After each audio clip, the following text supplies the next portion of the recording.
Hello and welcome to Millennial Melatonin ASMR.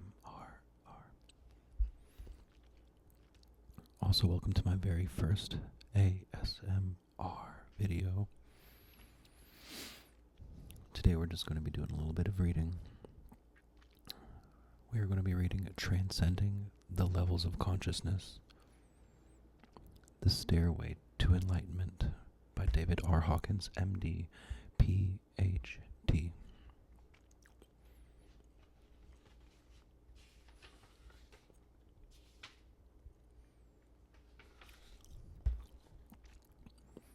Straight and narrow is the path, waste no time. Gloria in Excelsis Deo. Dedication. This work is dedicated to the liberation of the human spirit from the bondage of adversity and limitation that besets mankind, from both within and without. This book portrays many different emotions. I'd like to go ahead and just choose one of my favorites, which is love. All the other ones are very interesting, and we'll get there eventually on the channel. But what we're going to stick with today is love, because it kind of propelled me to make this video.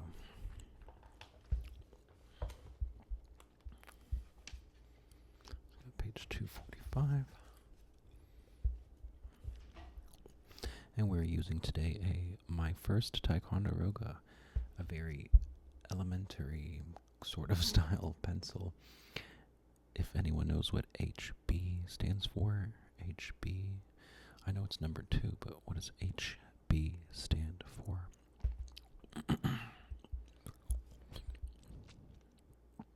Chapter 14, Love, Calibration Level 500. Introduction. The 500 level is characterized by the development of an energy field that is progressively unconditional, unchanging, and permanent. It does not fluctuate because its source within the person who loves is not dependent on external factors. Lovingness is a way of being in and relating to the world and is forgiving, nurturing, and supportive. Love is not intellectual and does not proceed from the mind. Love emanates from the heart. It has the capacity to lift others and accomplish great feats because of its purity of motive. At this level of development, the capacity to discern essence becomes predominant. The core of an issue becomes the center of focus. As reason is bypassed, there arises the capacity for instantaneous recognition of the totality of a problem and a major expansion of context. Reason deals with particulars, whereas love deals with wholes. The ability often ascribed to intuition is the capacity for instantaneous understanding without resorting to sequential symbol processing. This seemingly abstract phenomenon is, in fact, quite concrete and is accompanied by a measurable release of endorphins in the brain. Love takes no position and thus is global, rising above the separation of positionality. It is then possible to be one with another, as there are no longer any barriers. Love is therefore inclusive and progressively expands the sense of self. Love focuses on the goodness of life in all its expressions and augments that which is positive. It dissolves negativity by recontextualizing it rather than by attacking it. As such, it is benign, supportive, and nurtures life. Consequently, it is the level of true happiness. Discussion. In terms of the evolution of consciousness, this level reflects transcendence of identification with the limiting linear domain and its positionalities to the awareness of subjectivity as the primary state that underlies all experience. Thus, the sense of reality moves from what is perceived to the condition or faculty by which it is experienced. Whereas the ego focuses on content, the spirit values context. or content. The ego values quantity, and in contrast, the spirit values quality. The consciousness level 500, approximately 90% of the people experience happiness as a basic quality of life. The barriers to love that arise from animal instincts no longer pressure for dominance, nor does the narcissistic core of the ego predominate, which is consequence of humility and the relinquishment of egocentricity. Thus, personal self-interest is no longer dominant as selfishness or neediness. The view of the self is that of benign adequacy and alignment with love as a primary goal and lifestyle. The energy field of love is innately gratifying in and of its own quality. It is discovered that love is available everywhere, and that lovingness results in the return of love. I love that. Love is available everywhere, and that lovingness results in the return of love. Although love may start out as conditional, with spiritual intention it becomes a way of life and a way of relating to life in all its expressions. As love progresses, it seeks no return or gain. As love progresses, it seeks no return or gain, for it is self-rewarding by virtue of its completeness, since it has no needs. The capacity for love grows so that the more one loves, the more one can love, and there is no end point or limitation. In addition, it is discovered that to be loving is also to be lovable. To be loving is also to be lovable. At lower levels of consciousness, what is perceived as love is conditional and identified with possession, passion, romance, and desire, which are projected onto people or objects to give them an exciting specialness and glamour that tend to fade after the prized object or relationship is obtained. As the excitement of acquisition fades, so does the allure of the exaggerated desirability. Infatuations tend to be frantic with a fear of loss that leads to despair. Interference with a possession can result in very severe emotional reactions such as rage, jealousy, or even thus.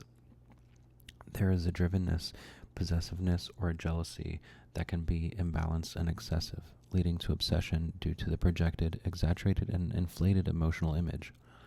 Society tends to look upon such excess as a temporary madness, madly in love, with its transitory but intense loss of reality testing, along with the immunity to rational intervention or caution. The emotionality of infatuation releases adrenaline and sex hormones, and the much celebrated phenomenon calibrates amazingly enough at only level 145, which reveals that its origin is primarily the mating instinct from the animal nature. In contrast, the consciousness level of love is accompanied by the release of endorphins. The frantic nature of the mating instinct is a reflection of nature's way of propagating the species. And very often, after a temporary mating, a couple parts, although some species, such as swans, mate for life.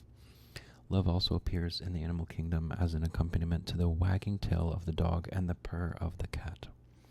And it also expresses as maternal love in its self-sacrificial nature. Because the conditions of love and passionate desire are frequently confused, the following chart can be helpful in the differential diagnosis, which is often puzzling to the participants and observers. As becomes evident, the contrast is between ego involvement, the self, versus consensual alignment of self. That indicates mutuality of the higher intention of serving the relationship rather than just the personal ego's wantingness and cravings.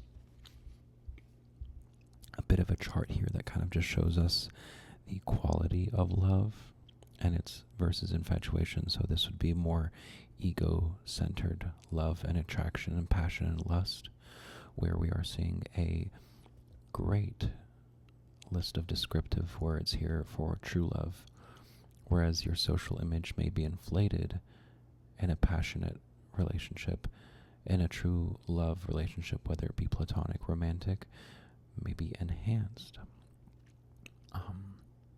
When it comes to loss and unwillingness to show a real side of love, if you're just infatuated, may result in depression, rage, hate, and blame, whereas If you show true love, then whenever you experience loss, you will experience all the natural forms of nature that show us grief, regret, and longing. We see that a lot even in nature when, let's say, a mother giraffe loses her baby giraffe, she will experience grief, regret, and longing. I wanted to move on to both the ego dynamics of love and transcending consciousness level,